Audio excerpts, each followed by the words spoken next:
Chers amis de Beffroi Vision, nous sommes au lycée, devant ce tableau qui sort de loin. Et donc, je remercie Monsieur Mas de nous avoir invités. On va vous retracer un petit peu l'histoire du tableau et évidemment de Fénelon. Monsieur Mas, bonjour. Bonjour Monsieur Villain, bonjour Madame Bouvard. Bon, je vais prendre la parole quelques minutes avant de laisser les gens compétents me suivre. L'histoire de ce tableau m'a été apportée dès mon arrivée par ma secrétaire de direction il y a 2 ans. C'est ensuite des périodes de réflexion plus ou moins régulières et plus ou moins actives. Arrive en 2022 une information d'un professeur ayant l'heure de pénétrer dans les profondeurs magnifiques des sous-sols de la médiathèque. Madame la directrice me dit, Monsieur le proviseur, je sais où se trouve le tableau historique de Fénelon, présent dans l'ancien bâtiment détruit de l'administration. Il est de source sûre, de la part de Madame Richer, la directrice, et de son adjoint, Monsieur Victoire, dans les caves, et je l'ai vu. Je suis allé très vite à la médiathèque, déambuler dans les souterrains de l'ancienne Banque de France, du Cateau, pour le voir aussi. J'informe la région de vouloir réaccrocher le tableau et les soucis commencent. Est-il archivé ? A-t-il une valeur ? Vous n'êtes pas sécurisé pour afficher une œuvre d'art. Nous ne sommes pas assurés.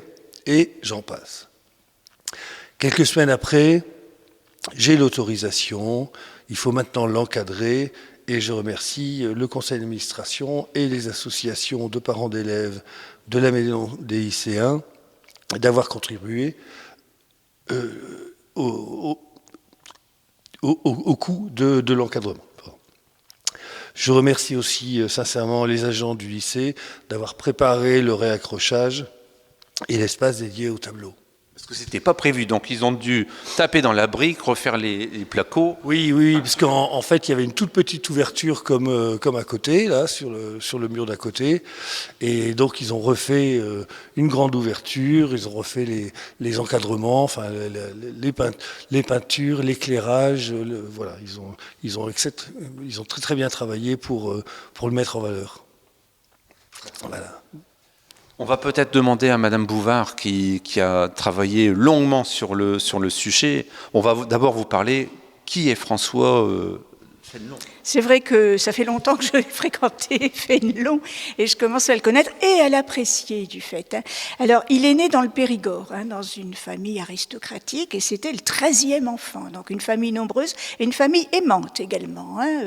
Son oncle était évêque à Sarlat, je pense, donc il était un petit peu lancé dans la carrière ecclésiastique.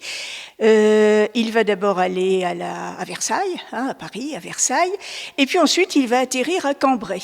Et y rester. Mais pourquoi il atterrit à Cambrai ?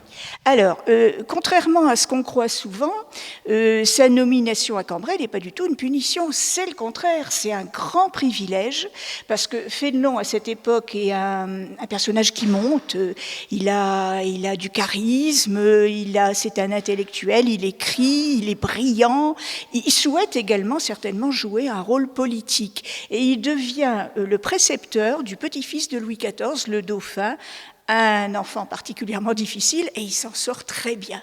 Donc il devient un peu un favori de Louis XIV, il gravite dans cette prestigieuse cour royale, et comme cadeau, Louis XIV lui offre l'archevêché de Cambrai et ses riches revenus. Apparemment, à Cambrai, c'était très, très, très riche. Ah, c'était le plus riche de France, c'est simple. C'était un royal cadeau. Alors, à cette époque, c'était des revenus pour l'archevêque. Il n'était pas astreint à résider dans son diocèse. Il y avait toute une administration de gens d'église qui gouvernait ça. Et puis, lui faisait une visite de temps à autre. Mais en fait, 2 ans après avoir été nommé, donc je crois que c'est en 1697, Fénelon est assigné à résidence parce qu'il a déplu à Louis XIV, qui se comportait, il faut bien le dire, comme un autocrate. Alors, pourquoi? Je vais expliquer un petit peu pourquoi il avait déplu. Il avait notamment écrit un texte, un tout petit texte, qui s'appelle « La lettre à Louis XIV ». Et j'invite vraiment à lire ce texte, en particulier tous les gens qui ont des responsabilités, qui ont du pouvoir, parce que c'est une très belle leçon. Dans ce texte, Fénelon va rappeler aux puissants qu'ils sont là avant tout pour servir, et non pas pour s'enrichir ou pour leur gloire et ambition personnelle. C'est un peu ce que Kennedy disait aussi. Vous n'êtes pas là pour vous servir, mais pour... Évidemment, ça a déplu. Ah, ça a beaucoup plu. Et même si, à la fin de sa vie, Louis XIV a reconnu que il avait peut-être un peu raison, Fénelon, parce qu'il déclare, avant de mourir un peu, j'ai trop aimé la guerre qui a ruiné la France et fait souffrir énormément les populations. La personne, sire, qui prend la liberté de vous écrire cette lettre, n'a aucun intérêt en ce monde. Elle ne l'écrit ni par chagrin, ni par ambition, ni par envie de se mêler des grandes affaires. Elle vous aime sans être connue de vous. Elle regarde Dieu en votre personne. Avec toute votre puissance, vous ne pouvez lui donner aucun bien qu'elle désire, et il n'y a aucun mal qu'elle ne souffrit de bon cœur pour vous faire connaître les vérités nécessaires à votre salut. Si elle vous parle fortement, n'en soyez pas étonnés, c'est que la vérité est libre et forte. Vous n'êtes guère accoutumés à l'entendre. Les gens accoutumés à être flattés prennent aisément pour chagrin, pour âpreté et pour excès, ce qui n'est que la vérité toute pure.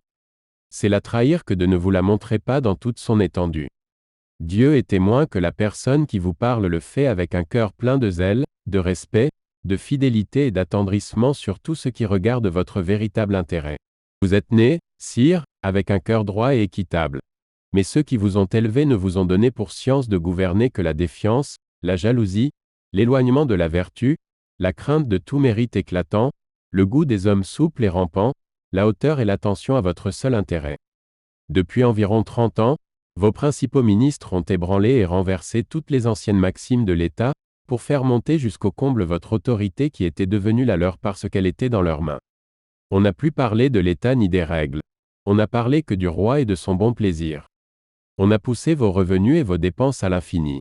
On vous a élevé jusqu'au ciel, pour avoir effacé, disait-on, la grandeur de tous vos prédécesseurs ensemble, c'est-à-dire pour avoir appauvri la France entière, afin d'introduire à la cour un luxe monstrueux et incurable.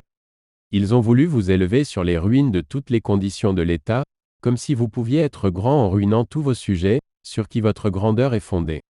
Il est vrai que vous avez été jaloux de l'autorité, peut-être même trop, dans les choses extérieures. Mais, pour le fond, chaque ministre a été le maître dans l'étendue de son administration. Vous avez cru gouverner, parce que vous avez réglé les limites entre ceux qui gouvernent.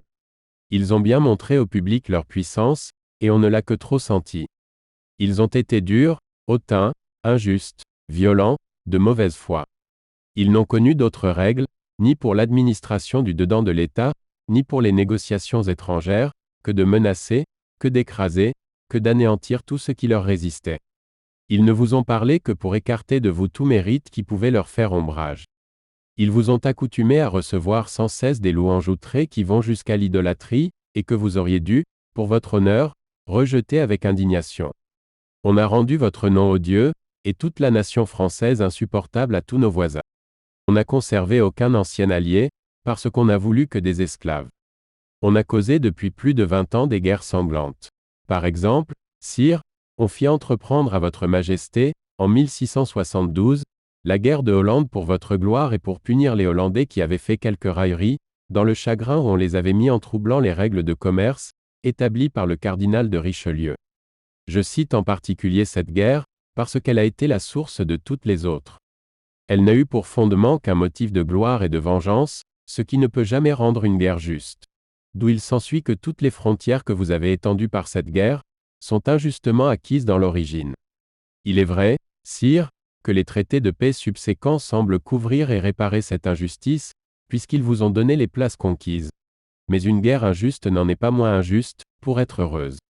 Les traités de paix signés par les vaincus ne sont point signés librement. On signe le couteau sur la gorge, on signe malgré soi, pour éviter de plus grandes pertes, on signe comme on donne sa bourse quand il la faut donner ou mourir. Il faut donc, sire, remonter jusqu'à cette origine de la guerre de Hollande, pour examiner devant Dieu toutes vos conquêtes. Il est inutile de dire qu'elles étaient nécessaires à votre état. Le bien d'autrui ne nous est jamais nécessaire. Ce qui nous est véritablement nécessaire, c'est d'observer une exacte justice. C'est à vous à chercher cette sûreté par de bonnes alliances, par votre modération, ou par des places que vous pouvez fortifier derrière. Mais enfin, le besoin de veiller à notre sûreté ne nous donne jamais un titre de prendre la terre de notre voisin. Consultez là-dessus des gens instruits et droits. Ils vous diront que ce que j'avance est clair comme le jour. En voilà assez, sire, pour reconnaître que vous avez passé votre vie entière hors du chemin de la vérité et de la justice, et par conséquent hors de celui de l'Évangile. Tant de troubles affreux qui ont désolé toute l'Europe depuis plus de 20 ans, tant de sang répandu, tant de scandales commis, tant de provinces saccagées, tant de villes et de villages mis en cendres, sont les funestes suites de cette guerre de 1672, entreprise pour votre gloire et pour la confusion des faiseurs de gazettes et de médailles de Hollande. Examinez, sans vous flatter, avec des gens de bien si vous pouvez garder tout ce que vous possédez en conséquence des traités auxquels vous avez réduit vos ennemis par une guerre si mal fondée. Elle est encore la vraie source de tous les maux que la France souffre. Depuis cette guerre, vous avez toujours voulu donner la paix en maître, et imposer des conditions, au lieu de les régler avec équité et modération. Voilà ce qui fait que la paix n'a pu durer. Vos ennemis, honteusement accablés, n'ont songé qu'à se relever et qu'à se réunir contre vous. Faut-il s'en étonner? Vous n'avez pas même demeuré dans les termes de cette paix que vous aviez donnée avec tant de hauteur. En pleine paix, vous avez fait la guerre et des conquêtes prodigieuses. Vous avez établi une chambre des réunions, pour être tout ensemble juges et partis. C'était ajouter l'insulte et la dérision à l'usurpation et à la violence. Vous avez cherché dans le traité de Westphalie des termes équivoques pour surprendre Strasbourg. Jamais aucun de vos ministres n'avait osé, depuis tant d'années, alléguer ces termes dans aucune négociation, pour montrer que vous eussiez la moindre prétention sur cette ville. Une telle conduite a réuni et animé toute l'Europe contre vous. Ceux mêmes qui n'ont pas osé se déclarer ouvertement souhaitent du moins avec impatience votre affaiblissement et votre humiliation, comme la seule ressource pour la liberté et pour le repos de toutes les nations chrétiennes. Vous qui pouviez, sire, acquérir tant de gloire solide et paisible à être le père de vos sujets et l'arbitre de vos voisins, on vous a rendu l'ennemi commun de vos voisins, et on vous expose à passer pour un maître dur dans votre royaume. Le plus étrange effet de ces mauvais conseils est la durée de la ligue formée contre vous. Les alliés aiment mieux faire la guerre avec perte que de conclure la paix avec vous, parce qu'ils sont persuadés, sur leur propre expérience, que cette paix ne serait point une paix véritable, que vous ne la tiendriez non plus que les autres, et que vous vous en serviriez pour accabler séparément sans peine chacun de vos voisins dès qu'ils se seraient désunis. Ainsi, plus vous êtes victorieux, plus ils vous craignent et se réunissent pour éviter l'esclavage dont ils se croient menacés. Ne pouvant vous vaincre, ils prétendent du moins vous épuiser à la longue. Enfin, ils n'espèrent plus de sûreté avec vous qu'en vous mettant dans l'impuissance de leur nuire. Mettez-vous, sire, un moment en leur place, et voyez ce que c'est que d'avoir préféré son avantage à la justice et à la bonne foi. Cependant vos peuples, que vous devriez aimer comme vos enfants, et qui ont été jusqu'ici si passionnés pour vous, meurent de faim. La culture des terres est presque abandonnée. Les villes et la campagne se dépeuplent. Tous les métiers languissent et ne nourrissent plus les ouvriers. Tout commerce est anéanti. Par conséquent, vous avez détruit la moitié des forces réelles du dedans de votre État, pour faire et pour défendre de vaines conquêtes au dehors. Au lieu de tirer de l'argent de ce pauvre peuple, il faudrait lui faire l'aumône et le nourrir. La France entière n'est plus qu'un grand hôpital désolé et sans provisions. Les magistrats sont avilis et épuisés. La noblesse, dont tout le bien est en décret, ne vit que de lettres d'État. Vous êtes importunés de la foule des gens qui demandent et qui murmurent. C'est vous-même, sire, qui vous êtes attiré tous ces embarras, car, tout le royaume ayant été ruiné, vous avez tout entre vos mains, et personne ne peut plus vivre que de vos dons. Voilà ce grand royaume si florissant sous un roi qu'on nous dépeint tous les jours comme les délices du peuple, et qui le serait en effet si les conseils flatteurs ne l'avaient point empoisonné. Le peuple même, il faut tout dire, qui vous a tant aimé, qui a eu tant de confiance en vous, commence à perdre l'amitié, la confiance, et même le respect. Vos victoires et vos conquêtes ne le réjouissent plus, il est plein d'aigreur et de désespoir. La sédition s'allume peu à peu de toutes parts. Il croit que vous n'avez aucune pitié de leurs maux, que vous n'aimez que votre autorité et votre gloire. Si le roi, dit-on, avait un cœur de père pour son peuple, ne mettrait-il pas plutôt sa gloire à leur donner du pain, et à les faire respirer après tant de maux, qu'à garder quelques places de la frontière, qui cause la guerre? Quelle réponse à cela, sire? Les émotions populaires, qui étaient inconnues depuis si longtemps, deviennent fréquentes. Paris même, si près de vous, n'en est pas exempt. Les magistrats sont contraints de tolérer l'insolence des mutins, et de faire couler sous main quelques monnaies pour les apaiser. Ainsi on paye ceux qu'il faudrait punir. Vous êtes réduits à la honteuse et déplorable extrémité, ou de laisser la sédition impunie et de l'accroître par cette impunité, ou de faire massacrer avec inhumanité des peuples que vous mettez au désespoir en leur arrachant, par vos impôts pour cette guerre, le pain qu'ils tâchent de gagner à la sueur de leur visage. Mais, pendant qu'ils manquent de pain, vous manquez vous-même d'argent, et vous ne voulez pas voir l'extrémité où vous êtes réduits. Parce que vous avez toujours été heureux, vous ne pouvez vous imaginer que vous cessiez jamais de l'être. Vous craignez d'ouvrir les yeux. Vous craignez d'être réduit à rabattre quelque chose de votre gloire. Cette gloire, qui endurcit votre cœur, vous est plus chère que la justice, que votre propre repos, que la conservation de vos peuples, qui périssent tous les jours de maladies causées par la famine, enfin que votre salut éternel incompatible avec cette idole de gloire. Voilà, sire, l'état où vous êtes. Vous vivez comme ayant un bandeau fatal sur les yeux. Vous vous flattez sur les succès journaliers, qui ne décident rien, et vous n'envisagez point d'une vue générale le gros des affaires, qui tombent insensiblement sans ressources. Pendant que vous prenez, dans un rude combat, le champ de bataille et le canon de l'ennemi, pendant que vous forcez les places, vous ne songez pas que vous combattez sur un terrain qui s'enfonce sous vos pieds, et que vous allez tomber malgré vos victoires. Tout le monde le voit et personne n'ose vous le faire voir. Vous le verrez peut-être trop tard. Le vrai courage consiste à ne se point flatter, et à prendre un parti ferme sur la nécessité. Vous ne prêtez volontiers l'oreille, sire, qu'à ceux qui vous flattent de vaines espérances. Les gens que vous estimez les plus solides sont ceux que vous craignez et que vous évitez le plus. Il faudrait aller au-devant de la vérité, puisque vous êtes roi, presser les gens de vous la dire sans adoucissement, et encourager ceux qui sont trop timides. Tout au contraire, vous ne cherchez qu'à ne point approfondir.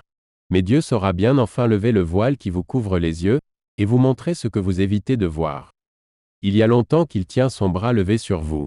Mais il est lent à vous frapper, parce qu'il a pitié d'un prince qui a été toute sa vie obsédé de flatteur, et parce que, d'ailleurs, vos ennemis sont aussi les siens. Mais il saura bien séparer sa cause juste d'avec la vôtre, qui ne l'est pas, et vous humilier pour vous convertir. Car vous ne serez chrétien que dans l'humiliation. Vous n'aimez que votre gloire et votre commodité. Vous rapportez tout à vous, comme si vous étiez le Dieu de la terre, et que tout le reste n'eût été créé que pour vous être sacrifié. C'est, au contraire, vous que Dieu n'a mis au monde que pour votre peuple. Mais, hélas, vous ne comprenez point ces vérités. Comment les goûteriez-vous? Vous ne connaissez point Dieu, vous ne l'aimez point, vous ne le priez point du cœur, et vous ne faites rien pour le connaître. Je sais bien que, quand on parle avec cette liberté chrétienne, on court risque de perdre la faveur des rois. Mais votre faveur leur est-elle plus chère que votre salut? Je sais bien aussi qu'on doit vous plaindre, vous consoler, vous soulager, vous parler avec zèle, douceur et respect. Mais enfin il faut dire la vérité. Malheur, malheur à eux s'ils ne la disent pas, et malheur à vous si vous n'êtes pas digne de l'entendre. Il est honteux qu'ils aient votre confiance sans fruit depuis tant de temps. C'est à eux à se retirer si vous êtes trop ombrageux et si vous ne voulez que des flatteurs autour de vous. Vous demanderez peut-être, sire, qu'est-ce qu'ils doivent vous dire? Le voici.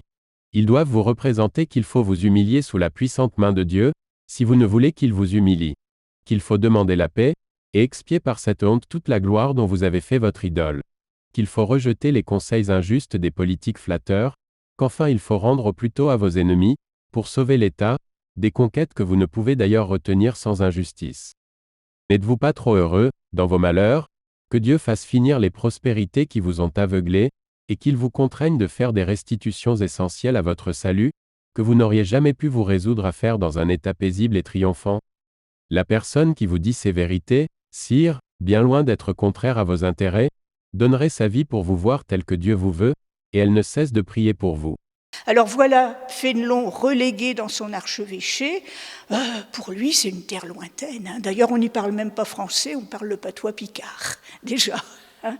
Et puis c'est une terre nouvellement conquise, puisqu'elle a été rattachée à la France en 1698 par le traité de Nimègue, et justement ces conquêtes de Louis XIV. Donc ici, les gens ne se sentent pas spécialement français, et même ils n'ont pas très envie d'être français, parce que ça signifie payer l'impôt au roi de France. Et jusque-là, ils étaient exemptés d'impôts. Ils payaient l'impôt à l'archevêque, mais c'était un impôt beaucoup plus raisonnable. C'est pour ça qu'à cette époque-là, le cateau était très, très grand. Oui, et très actif sur le plan commercial. Il n'y avait pas d'impôts, c'était magnifique. Mais il y avait d'ailleurs, il faut bien le dire, un actif commerce de contrebande avec le tabac et l'alcool. Et beaucoup de familles se sont un peu enrichies. Et puis les gens étaient attachés à leur archevêque. Ils avaient vraiment une justice particulière. D'ailleurs, on fait visiter les souterrains du cateau en ce moment. On peut voir 2 cellules qui étaient des cellules où on mettait les prisonniers pour les délits graves. Et puis toute une juridiction particulière. L'archevêque venait souvent au cateau parce que c'était en somme sa résidence secondaire par rapport à Cambrai. Il y avait ce joli palais Fénelon avec le parc, avec de la verdure. C'était tout à fait reposant pour lui. Et Fénelon aimait beaucoup la nature. Alors ce portrait, ce tableau, on va peut-être essayer d'en parler un petit peu. Il a vécu de drôles d'histoires parce que finalement, il ne devrait plus être là aujourd'hui. Non, il faut dire d'abord qu'il est anonyme. On ne sait pas qui est le peintre. Il est anonyme et il a été refait parce que la tête a été abîmée. Donc le peintre qui a refait la tête n'était quand même pas très très habile. Ça, il faut le dire tout de suite, ça n'est pas une grande œuvre d'art. Il y a des très beaux tableaux de Fénelon au musée de Cambrai, peint par Rigaud, c'est en quelque sorte le portrait officiel. Là, nous avons Fénelon le matin dans sa bibliothèque. Au cateau, dans son palais, qui n'était pas le palais Fénelon actuel. Le palais Fénelon actuel a été réaménagé après sa mort. Alors Fénelon se levait tôt, écrivait. Il écrivait énormément et il avait un réseau de correspondants à travers toute l'Europe. Il était aussi directeur de conscience d'un certain nombre de personnages. Et cette lettre que nous voyons, dont on a pu déchiffrer d'ailleurs les premières lignes, c'est une lettre à une certaine, je crois que c'est la comtesse de Montbéron, qui était la femme du gouverneur de Cambrai et qui était inquiète pour tout un certain nombre de raisons. Et Fénelon essaie de la rassurer un peu, de lui remonter le moral, de lui donner un peu de sagesse pour affronter ces épreuves, parce que cette dame avait perdu un fils à la guerre. Donc évidemment, c'était une période difficile pour elle. Au cateau, le 27 mai 1707. J'ai le cœur affligé, ma très chère fille, d'apprendre la peine où vous êtes, mais je vous conjure de ne point grossir vos croix par vos réflexions. La délicatesse et la vivacité de votre amour-propre ne manqueraient pas de vous les exagérer très dangereusement. Ne prenez aucune résolution pour changer de demeure, n'écoutez pas même votre esprit là-dessus. Je serai dans fort peu de jours à Cambrai et nous verrons ce qu'il conviendra de faire. En attendant, souffrez comme on souffre en purgatoire, sans repousser la souffrance pour se soulager, et sans l'augmenter en s'occupant de ce qui la cause. Ne projetez rien, ne formez même aucune opinion, mais demeurez immobile sous la main de Dieu qui se cache sous celle des hommes. La croix diminue beaucoup quand on la porte avec cette simplicité, il y en a souvent plus de la moitié qui est de notre façon et non de celle de Dieu. Souffrez, mais ne vous faites pas souffrir. S'il fallait tout quitter pour vous aller revoir, je n'y manquerais pas, mais il reste peu de temps et il serait fâcheux de manquer si tôt à des visites commanditées si tard. Ne vous embarrassez point de Madame de Risbourg, vous avez assez fait pour entrer dans ses vues, elle aurait tort de n'être pas contente, si elle ne l'était pas, il faudrait demeurer en paix. Je ne saurais croire qu'elle ne le soit pas. Bonjour, ma très chère fille. Voilà, alors Fénelon, il était peut-être isolé à Cambrai, mais il correspondait avec un tas de gens partout. Et il a toujours espéré pouvoir revenir à la cour, et ça ne s'est pas fait. Malheureusement, son dauphin est décédé prématurément et il n'a jamais pu reprendre une carrière politique qu'il aurait pu avoir. Il aurait pu devenir, je pense, une sorte de Richelieu pour un peu conseiller la monarchie dans le sens d'une monarchie bienveillante et un petit peu plus éclairée, plus à l'écoute du peuple, moins avide de conquête et de gloire. Voilà. Alors ce tableau était accroché pour les gens qui ont connu l'ancien collège. Il était au centre administratif, au milieu, en haut au premier étage. Et finalement, avec la destruction du bâtiment, il était en péril.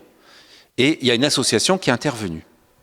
Voilà, il avait déjà échappé à beaucoup de périls, parce qu'on l'avait retrouvé près de la chaufferie, le cadre disparu, donc il aurait pu suivre le même sort. Bon, là, il a été sauvé un petit peu par les amis du Catésie, dont tu étais le président, dont tu es toujours le président.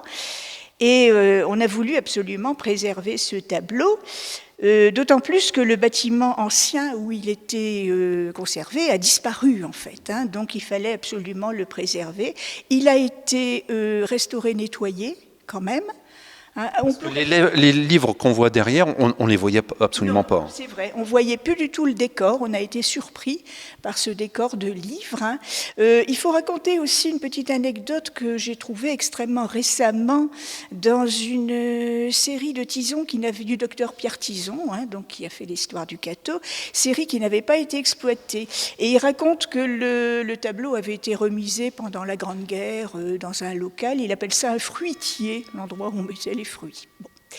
Et c'était évidemment l'endroit où on mettait les élèves punis.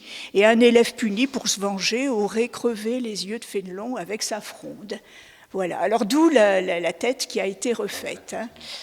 Voilà, alors il avait été nettoyé, mais il n'était toujours pas encadré. Et puis, je crois qu'il aurait pu, au fil des années, être complètement oublié. C'était un grand danger. Et il faut vraiment saluer Madame la Ludéterme et Monsieur Mas de l'avoir un peu exhumé de sa retraite et puis de lui avoir trouvé une place. Alors quand j'ai appris cette nouvelle, et puis je voulais faire une petite présentation, donc, et je me disais, mais comment justifier la présence de Fénelon, personnage aristocratique de l'Ancien Régime, ecclésiastique, un lycée, c'est la République, c'est laïque. Et en fait, quand on le connaît, il a tout à fait sa place, de par ses idées, très en avance sur son époque, de par aussi toute son action dans le Cambrésis pendant une triste époque de guerre. Il s'est ruiné, on peut dire. Il n'est pas sorti riche de cette période. Il est sorti ruiné, ses héritiers n'ont rien eu.